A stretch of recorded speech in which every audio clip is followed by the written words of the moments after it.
Alrighty, yo, what is going on, everybody? It's your boy, Mr. DDG94, back with another reaction video. Today, we're going to react to From Bum to Goat, how Tom Brady carried Bill Belichick. It's about time somebody to finally put one of these videos out, talk about how Tom Brady pretty much carried Bill Belichick, because Bill Belichick ain't shit without Tom Brady. Let's just keep it real. Tom Brady was him, bro. Let's keep it real. Shout out to the GOAT. Anyway, so let's get right into it.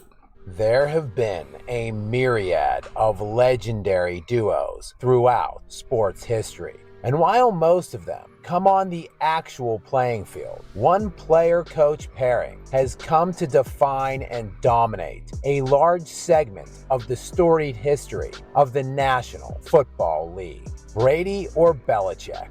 Belichick or Brady? From February 3rd, It's 2002, Brady and Belichick. when Brady drove the Patriots into range for a last-second field goal to capture his first Super Bowl, and spanning all the way to February 3rd, 2019, when Brady and Belichick won their sixth title together. The debate has waged on and on. Who was the most accountable for all of that success in New England? And to truly understand the answer to that age-old question that has come to define the century of the 2000s, we have to start at the beginning. Bill Belichick, the GOAT head coach. His 298 career wins are third most in NFL history, behind only Don Shula's 328 and George Halas's 318. Well, he got the 300 While now. no coach in NFL So this history is before he got the has 300. been as successful in the playoffs. He got the 300. Bang, bang. Playoffs?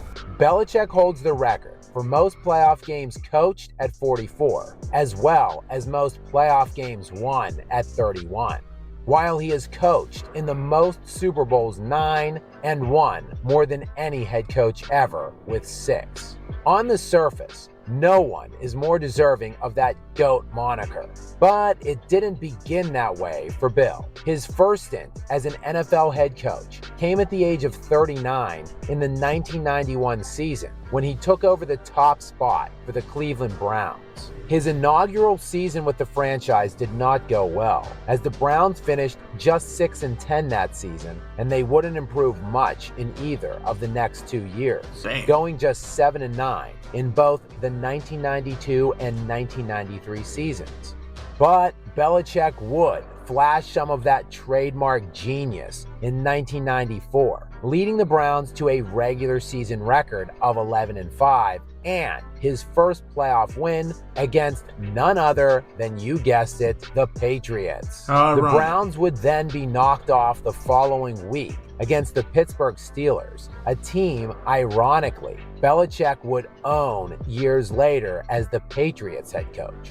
The Browns, meanwhile, seemed to be headed in the right direction after making it to the playoffs and winning a game. It seemed like the sky was the limit for the young genius head coach.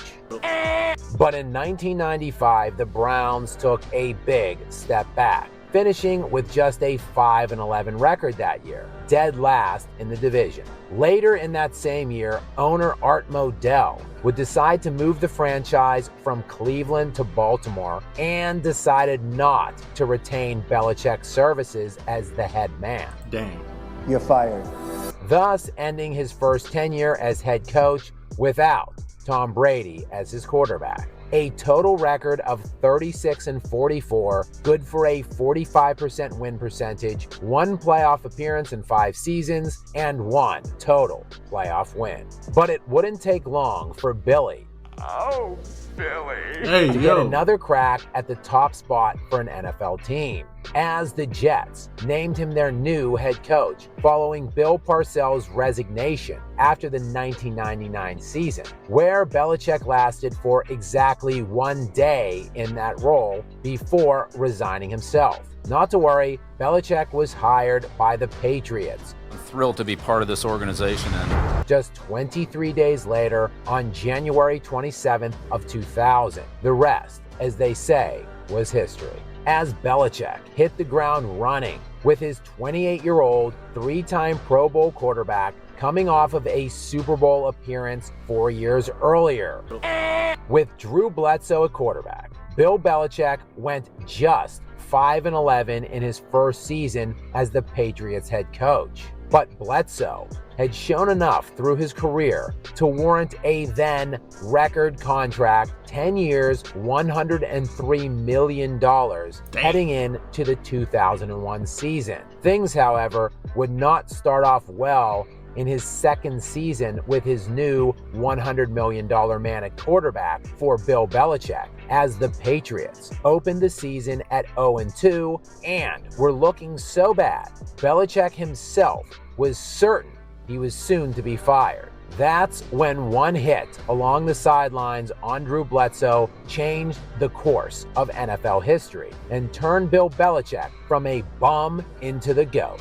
Bledsoe got leveled by Mo Lewis while racing towards the sidelines on 3rd and 10. The hit ended up being a near fatal one for Drew Bledsoe, who would miss half the season as a result. In his absence, a 23-year-old unknown 6th-round draft pick who did not look good with his shirt off would take over. And this is when they say the rest was history, as Tom Brady would go 11-3 as a starter for the remainder of the season and win the Super Bowl that year against a juggernaut St. Louis Rams team that were 14-point favorites in the Super Bowl, the third biggest spread in Super Bowl history. I remember that. The 19 years that would ensue following that fateful hit by Mo Lewis on Drew Bledsoe would spawn the greatest dynasty in NFL history and turn the Patriots into its greatest franchise, with New England appearing in 13 AFC Championship games during that span and 9 Super Bowls, winning 6. But as with most things in life, all good things must inevitably come to an end. And on March 20th of 2020, Tom Brady signed a 2-year contract with the Tampa Bay Buccaneers. But Bill Belichick's reign of excellence in New England would continue even without the legendary quarterback. No, they didn't. No, it didn't. In 3 seasons now without Tom Brady, the Patriots have gone just 25-25, missed the playoffs twice, won 0 division titles, and won 0 playoff games. 0.0. Bringing Bill Belichick's masterful GOAT coaching record without Tom Brady to 77-87. That's good for 47% win percentage in 10 full NFL seasons. Dang. He has made the playoffs only 2 times out of those 10 years, won 0 division titles, and won a grand total of 1 playoff game ever without Tom Brady. 10 seasons, mind you, is not a small sample size. Meanwhile, with Brady as his starter for 18 years, Belichick went 221-65, a win percentage of 77%, while making the playoffs 17 times out of 18, winning 17 division titles, and winning 31 playoff games, more than 28 of the 32 NFL franchises in all of NFL history. Oh, and those little 6 Super Bowl titles. With me, without me. With me, without me. But Belichick was a defensive guru. He gave Brady the defenses he needed to succeed. He carried Brady to all of that success. Brady was just a game manager along for the ride. For the 18 years Tom Brady was a starter with the New England Patriots, they finished top 10 in total year-end defense just 7 times, while they finished in the 20s of year-end total defense 9 times. 9 times. Brady had a top 5 defense only twice in 18 years with Belichick. Overall, the Patriots' average year-end defensive rank during Brady's tenure there was 17, which by very definition is average, while Brady in 18 years in New England, played with only 17 All-Pros on the offensive side of the ball, including the offensive line, running backs, wide receivers, and the tight end spots. 17 in 18 years. For comparison, Patrick Mahomes has played with 11 All-Pro selections on the offensive side of the ball in only 5 seasons as a starter. Brady had very marginal amounts of supporting cast surrounding him on the offensive side of the ball, with average defenses on the other side. And yet, he went to 13 conference championship games in 18 seasons as a starter in New England and appeared in 9 Super Bowls, all while dragging this overrated mumbler to GOAT status. And in the 2020 NFL season, at the age of 43, Brady decided to sign with the Tampa Bay Buccaneers, arguably the worst and most embarrassing franchise in NFL history. The year before Brady's arrival, the Bucs were just 7-9, and in the 2 previous seasons before that, they were just 5-11. Tampa Bay was riding a 12-year playoff drought and had a winning season in just 3 of those 12 seasons prior to Brady's arrival. And at 43 years old, in his first season in a new system, Tom Brady won the Super Bowl while beating Drew Brees, Aaron Rodgers, and Patrick Mahomes in that order throughout those playoffs. No Belichick, no problem. In year 2 with Tampa Bay, Brady led the entire NFL in yards and passing touchdowns at 44 years of age.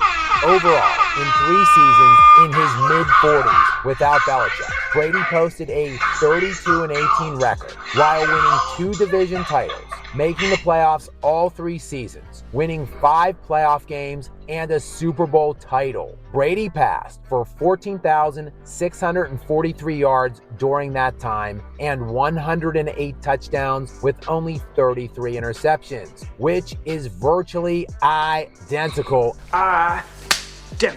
numbers to prime Patrick Mahomes during those same 3 years. And Brady was in his age 43, 44, and 45 seasons. Damn. So Belichick or Brady, Brady or Belichick, the deeper you look into it, the more glaringly apparent it is that the debate that has defined the better part of 2 decades really wasn't much of a question at all.